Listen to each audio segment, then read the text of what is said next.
Akkuma beekamu addunyaa kana irratti namoonni hedduun yeroo baay'ee guyyaa keessatti kan isaan fayyadamanii bunadha. Buna akka isaan kakaasuuf yookaan aktiivii akka isaan godhuuf inni biraan immoo xiyyeeffannoo isaanii akka dabaluuf yeroo baay'ee namoonni buna ni dhugu.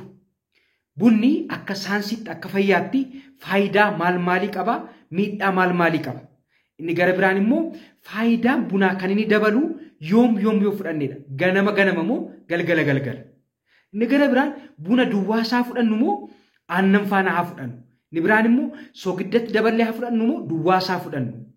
Inni gara biraan immoo buna sukkaaraa immoo duwwaa isaa fudhannu kan jedhu waliin ilaallaa jechuudha. Inni gara biraan namoonni hedduun kan gaafatanii buna garaa duwwaatti qursii toon nyaatiin yookaan nyaata toon nyaatiin haa fudhannu moo nyaata erga nyaannee haa fudhannu kan jedhu namoota baay'eetu gaafata. Gaaffii namoota hedduuti. Har'aa buna yeroo kam fudhachuu qabna? Maalitti daballee fudhachuu qabna? Guyyaatti sinii meeqa fudhachuu qabna? Kan jedhu wal duukaa ilaallaa jechuudha. Yoo maatii keenyatti hin dabalamne ta'e viidiyoon yookaan barumsa nuyi karaa yuutuubii kanaa daddabarsinu akka isin dhaqqabuuf sabiskiraayib gochuu keessan mirkaneeffadhaa. Viidiyoo kana yoo jaallattan laayik sheer gochuu hin dagatiinaa. Hamma dhumaatti nu faana turaan affeerraa keenya. Tokkoffaa irratti faayidaan bunaa maali? Bunni faayidaa hedduu qaba. Inni tokkoffaanii dafnee waa tokko akka yaadannuu fi dandeettii waa yaaduu keenyaa akkasumas immoo xiyyeeffannaa keenya ni dabala. Buna dhuguun. Ni gara biraanii dhiphina ni hir'isa. Istireesii ni hir'isa bunni. Inni gara biraanii bunni dhukkuboota tokko ni hir'isa. Dhukkuba kan akka type 2 diabetes mellitus yookaan dhibee sukkaaraa gosa lammaffaa ni hir'isa. Inni gara biraan immoo dhukkuboota garagaraan qabamnee dafnee du'uu keenyaa ni hir'isa.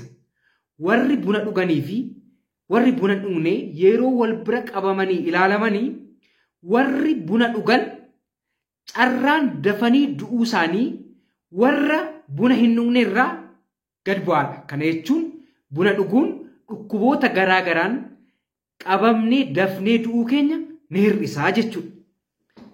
Ni gara biraan immoo dhukkuba kan akka dhukkuba onnee fi dhukkuba onnee faana kan wal qabatan kan akka dhukkuba istrookii bunni ni hir'isa.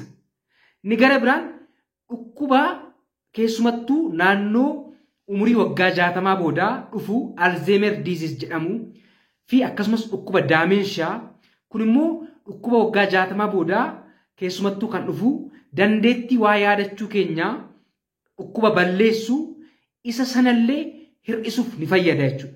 Buna dhuguun Alzheimer disease hir'isa, daamenshaa hir'isa.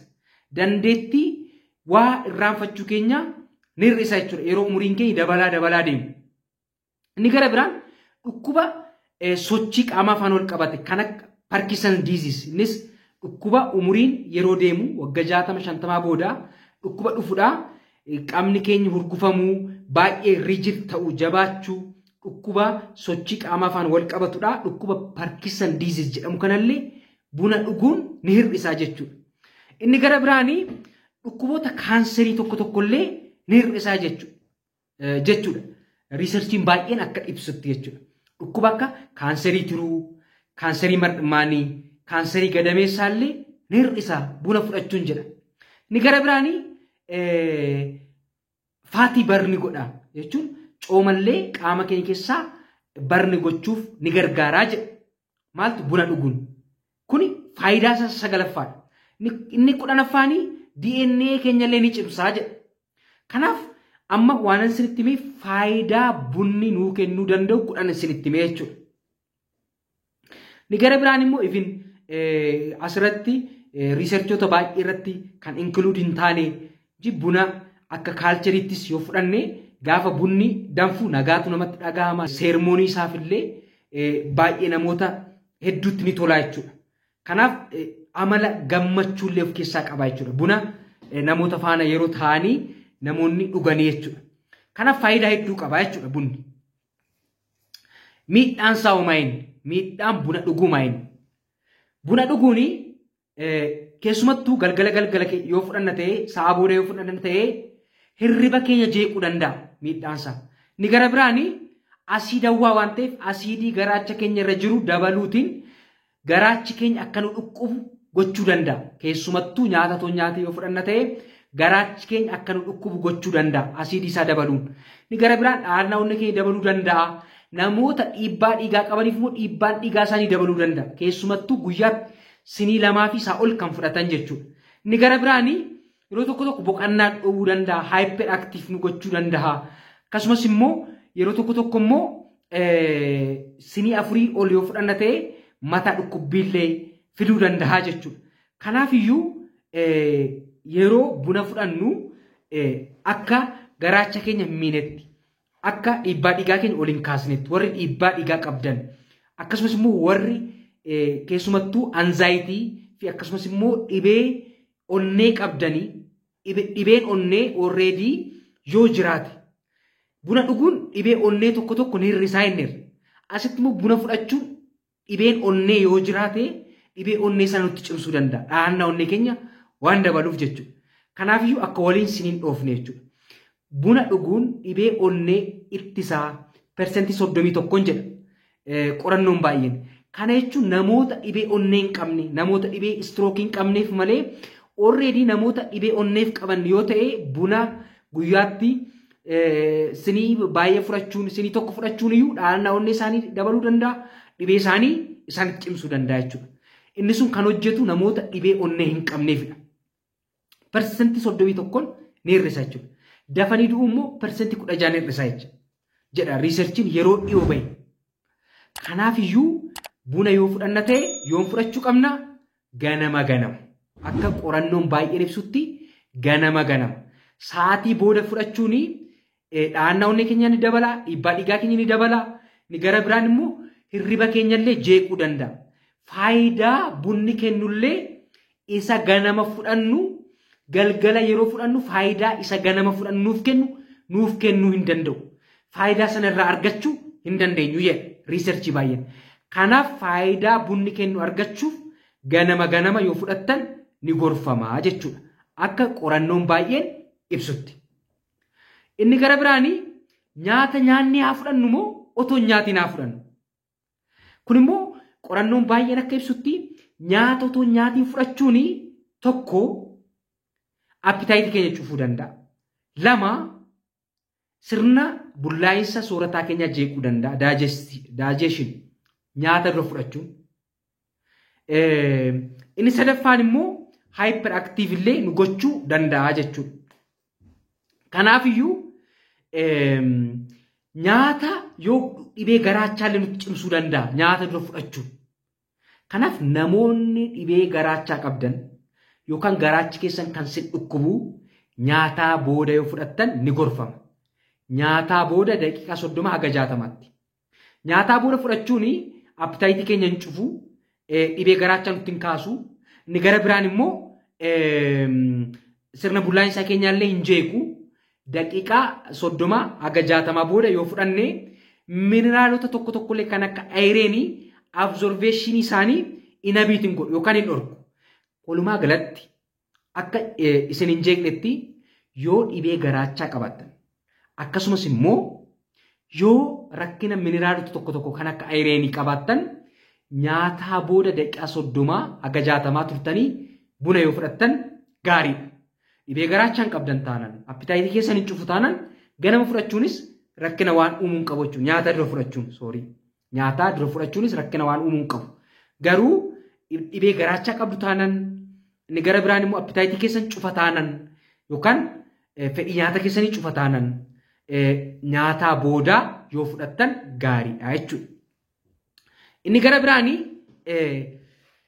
buna aannan faana fudhannu moo duwwaa isaa fudhannu kan jedhudha. Warri aannan faana fudhachuu qaban ni jiru, warri immoo duwwaa isaa fudhachuu qabanis ni jiru jechuudha. Keessumattuu dhibee garaachaa warri qaban, ineerjii warri barbaadan, kan akka kaalsheemii argachuu warri barbaadanii buna aannan faana yoo fudhatan ni gorfamaa jechuudha.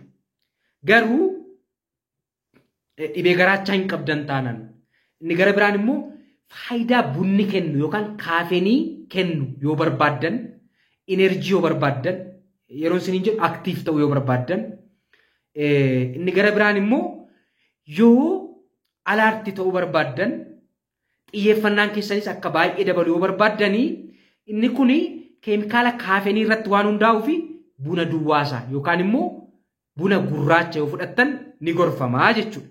Garuu dhibee garaachaa qabdu taanaan enerjii nutrientii kaalsheemii fa'aa miraal tokko kan pirootinii aannan keessatti argamu barbaaddu taanaan immoo buna aannanii yoo fudhattan ni gorfamaa jechuudha. Yoo garaachi keessan isin dhukkubu ta'e kaafeenii sana yoo barbaadan aktiif ta'u xiyyeeffannaan keessan akka dabalu gara biraan immoo dandeettii waa yaadachuu keessanii akka dabalu yoo barbaadan buna gurraacha fudhachuutu gorfamaa jechuudha.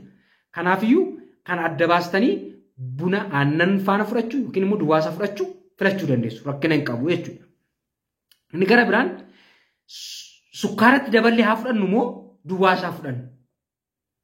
Buna namoonni baay'een sukkaaratti dabalanii ni fudhatu. Maaliif testiin isaa yookaan immoo dhamdhamni isaa akka isaanitti mi'aawuuf akka isaanitti nadhoofneef sukkaaratti dabalanii fudhatu.